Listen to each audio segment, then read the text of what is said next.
They were self-governing colonies ignored by the mother country year after year until new laws were passed to bring them under control. Now they were breaking the law and meant to keep on breaking it. The American Revolution, this time on the Western tradition.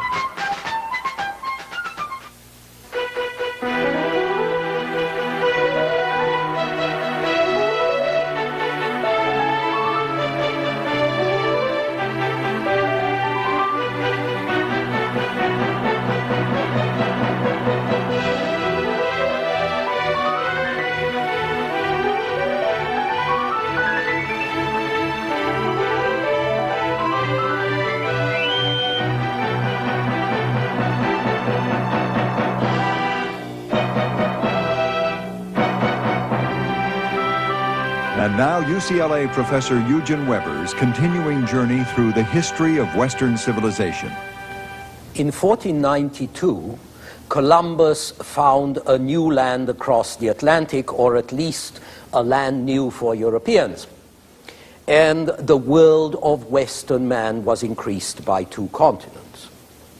Then in 1507, a German map maker published a map of the world incorporating the new discoveries, and he called the new lands America after Amerigo Vespucci, a Florentine navigator in the service of Spain. He could have called them Columbia after Columbus, but America, the new lands, remained, and the American dream was born to fire the imagination of those who didn't like the reality they saw around them in Europe, the violence and the corruption of the old world. In America, naked savages shared what they possessed. They had simple needs. They led harmonious lives. They were naturally good. America was a world that had escaped the fall. It had never known original sin. It was a golden world, truly golden, because it was full of treasure. Gold, silver, land for the taking, not to mention tobacco. The happy noble savage never existed, of course, and those inhabitants who did exist were soon wiped out by war, disease, and exploitation. But noble American savages peopled European utopias from the 16th century to the 20th. American utopia became a part of European consciousness. In the great open plains, American life was seen as closer to God and nature, simpler, more human. You could enjoy the purity of pioneer life, grappling with nature, coming to terms with it. You could find not just treasure, but freedom, liberty, true democracy. These concepts have haunted the European imagination since the first discoveries, and they've become part of the political rhetoric of America itself. Freedom and democracy were going to take a little time, however, because the first dream of America was really about riches. It was the hope of riches that drove hard, cruel, persistent men to conquer and settle new lands across the Atlantic, to fight over them, to kill, loot, exploit, enslave, finally to organize new societies on the ruins of what they found and took. The new societies came first in South America and the Caribbean, where Spain founded an extraordinary empire. The empire was bureaucratic, prosperous, stable, sophisticated, no more oppressive than Spain, less heavily taxed than Spain, more advanced than Spain, and certainly more advanced than the less attractive lands to the north. Where the north was muddy villages, the south was an urban culture. This, for instance, is Mexico City. The north was logs, the south was stone. Fine cities, great churches, universities, and libraries. There was also a social life to match Milan or Madrid, a merchant class to match Lisbon or Seville, and public money for urban improvement, for paving, lighting, water supply, for planting trees along broad avenues. Some of the Baroque masterpieces of the 1700s are still standing in Mexico City. But by the 1700s, the Spanish Empire was declining, and the South declined with it. A new world was rising in the North. It had taken the North a long time to catch up. By the 1530s, when the French first sailed up the St. Lawrence River, the Spaniards were already well ensconced in Mexico, Peru, and Cuba. By the 1580s, when the English settled Newfoundland and tried to settle Virginia, which they named after Queen Elizabeth, the Virgin Queen, Spanish universities in Lima and Mexico were already turning out more officials than Padua or Paris. There was no treasure in the north to attract colonists. There were furs, but you don't need a lot of people to trap animals and skin them. And the native Indians in the north were more warlike than those in the south. So really, the settlement of the North American continent didn't come until the 17th century. That's when the French founded Quebec and Montreal, and the English refounded Virginia. That's when the Pilgrims took 3 months and 5 days to sail from Plymouth in England to New Plymouth in what eventually became Massachusetts. The 17th century is when the Dutch founded New Amsterdam in what is now New York, when the Swedes founded New Sweden in what is now Delaware, and when John Locke wrote a constitution for the new state of Carolina, which was named, of course, after King Charles I. Tom Paine was going to call America the colony of all of Europe. Indeed, by the 18th century, America was attracting Welsh and Scots, Spaniards and Germans and Austrians to go along with the French and English and Dutch. And America was also a European colony in the sense that its new culture was European. Before the Pilgrims landed at Plymouth, for example, they had signed a covenant, which was a true social contract. They constituted themselves a civil body politic, they said, and they promised obedience to the just and equal laws that shall be thought meet and convenient for the general good of the colony. And so America was the colony of the European tradition of humanism and creativity born in the Renaissance and culminating in the 18th century Enlightenment spirit. A spirit that the American myth and American possibilities fit very, very well. You can get an idea of this spirit when you go to Virginia and look at the extraordinary wilderness home that a young Virginia lawyer built himself in the 1760s. The lawyer's name was Thomas Jefferson, and he called his house Monticello, the Little Mountain. Jefferson made the plans for Monticello with the aid of a book of designs by the great Renaissance architect Palladio, whose 16th century creations you can still admire in northeast Italy.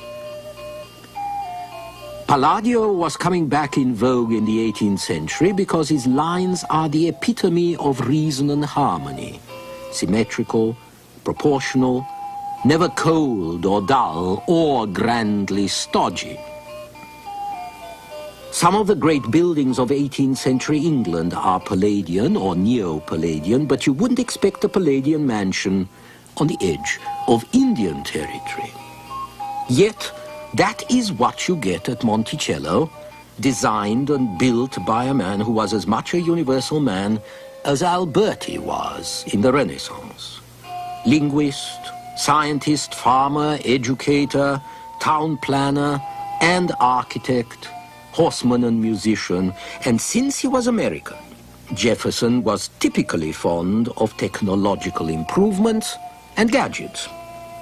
At Monticello, doors open when you approach them, a clock tells the days of the week, and the master's bed is placed so he can get out of it in either of two rooms.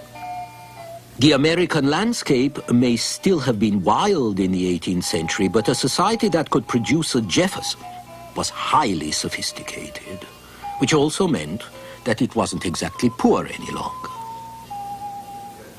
Both the British and French colonies and their trade were now worth fighting for. They may not have been as important as the West Indies, which produced sugar and coffee and tobacco, and which both the British and the French thought worth far more than Canada, which Voltaire described as a few acres of snow, and far more than the wilderness around the Ohio River, but they were still worth fighting for. In fact, the great 18th century wars between France and England were really about who was going to rule the seas and therefore command the colonies, because by then the crux of trade and wealth and power was seen as being overseas. So the British fought the French for world power, and in that fight, the British colonials in America helped their fellow British against the French and against the Indians who fought on the side of the French. It was in these French and Indian wars that men like George Washington got their military experience.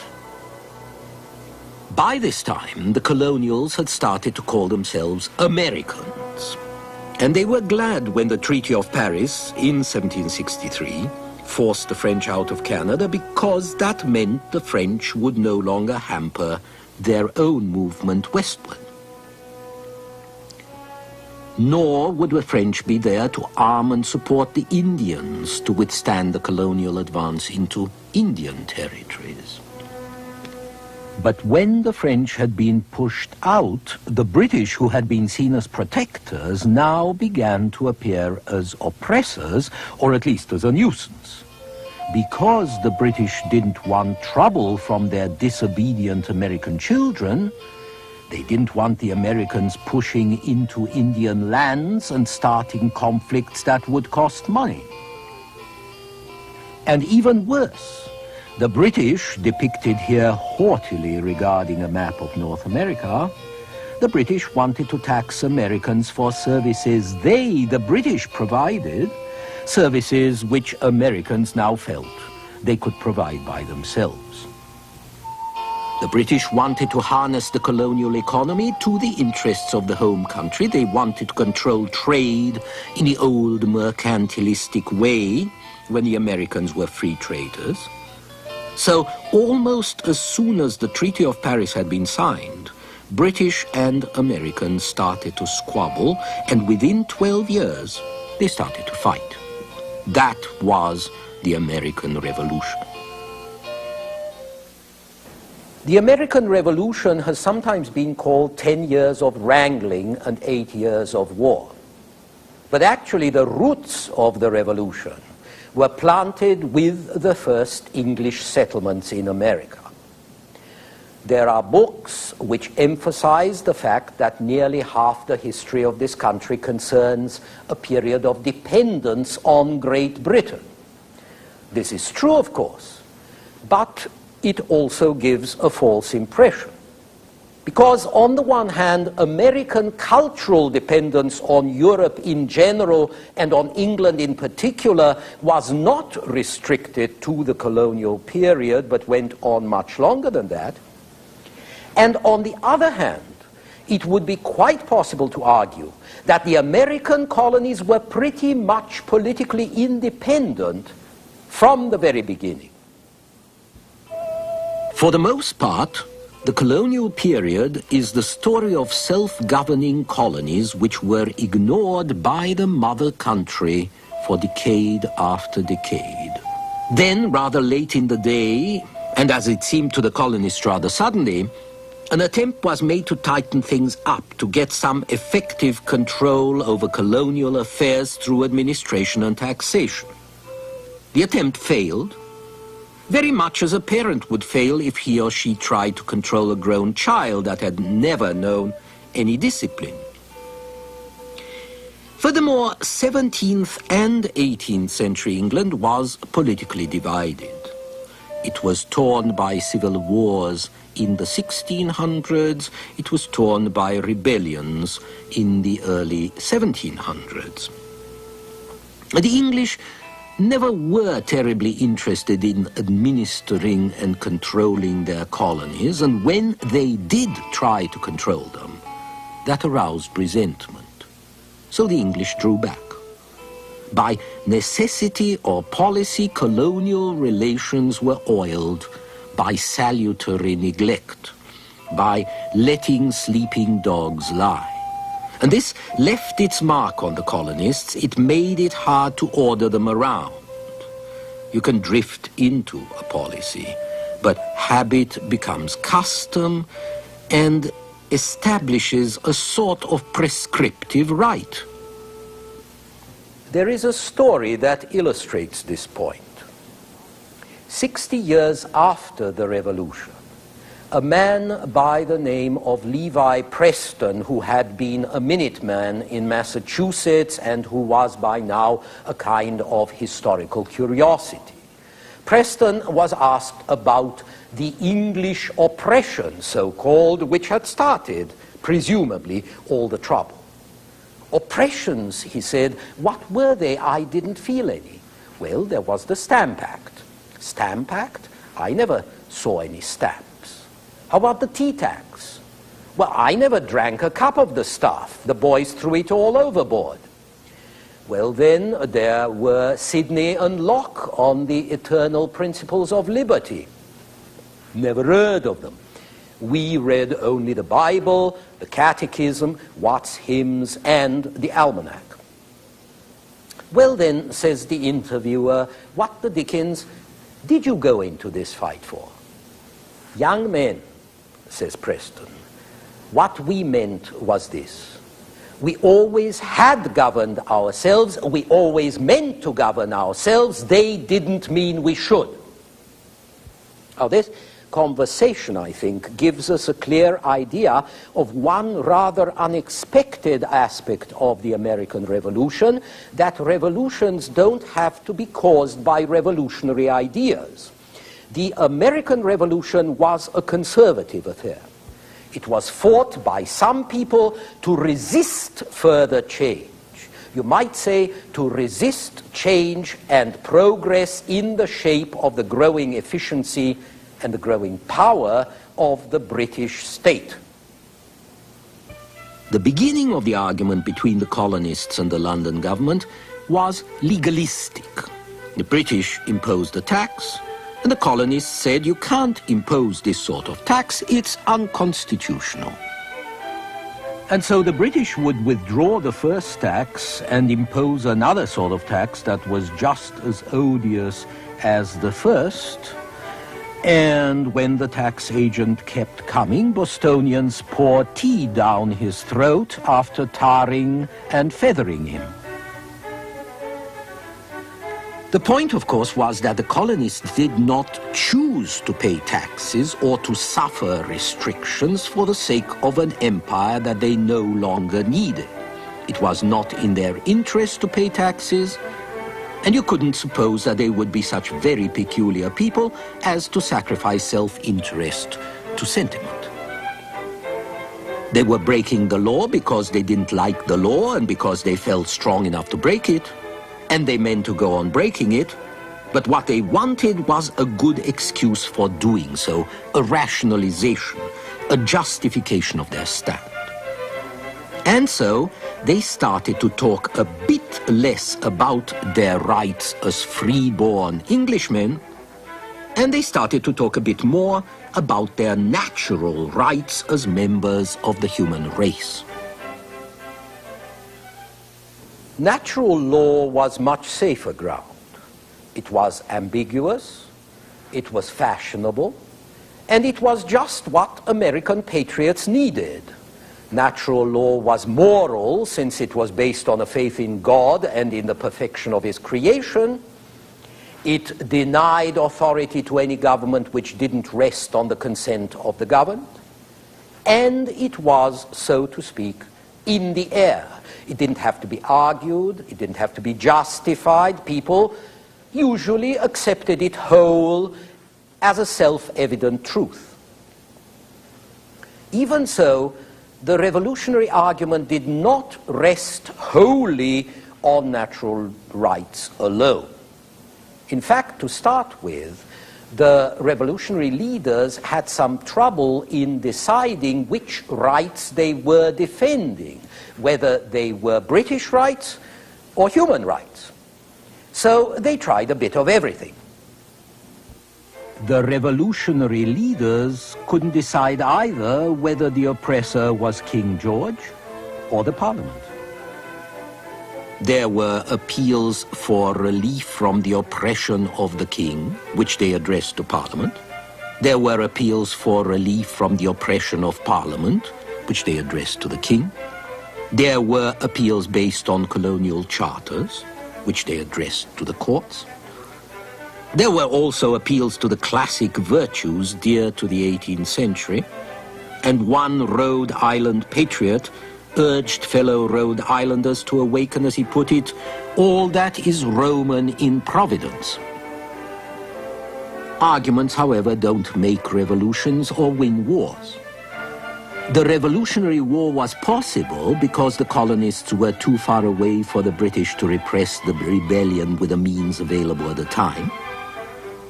And the war was won because the enemies of England had an interest in helping the colonists who rebelled against her. The French especially were delighted to pay the English back for the loss of Canada. They supplied the insurgents with tens of thousands of muskets. Most of the gunpowder they used came from France. And finally, after the Americans had demonstrated that they weren't going to give in, the French came into the war and they provided the military and naval support that actually won it. And if you want to know what Europeans thought the war was about, you have only to look where the peace was signed. Not in Boston, not in London, but in Versailles in 1783. That was the last victory of the French monarchy, and this painting was never finished, by the way, because the British refused to pose. So what Americans called the War of Independence was only won after a long struggle in which French aid and British incompetence were crucial, and in which the result was largely a matter of European power politics. Largely, but not entirely, for if in the end the colonists won, it was also because at the end of the 18th century, the economic principles on which the old colonial system rested were being discarded by Adam Smith and his followers in Britain, by a new generation of economists and philosophers in France. Out of the Enlightenment, a new philosophy of economic liberalism was rising over the West, a philosophy opposed to mercantilism and state regulation, a philosophy that taught that the wealth of nations was to be found in free trade, freedom of individual enterprise and competition, and the abolition of old restrictive laws of trade and navigation. And this movement of economic liberalism was part of the general 18th century movement of humanitarian and rationalistic reform in Europe, which meant that the economic reformers had made common cause with moralistic reformers who refused to sanction the coercion or oppression of subject peoples, including the colonists in America. So here you had a coalition between English businessmen who felt confident enough not to want a closed colonial market, and an English public confident enough to sympathize with moral and philosophical appeals, which meant that the English were deeply divided on the colonial issue, and the ones who stood for a hard policy towards the American rebels belonged mostly to the stupid party, as we can see from their conduct of the war, when over and over again it wasn't really the Americans who won, it was the English who lost. Next time, the influence of the American Revolution on Europe. Until then.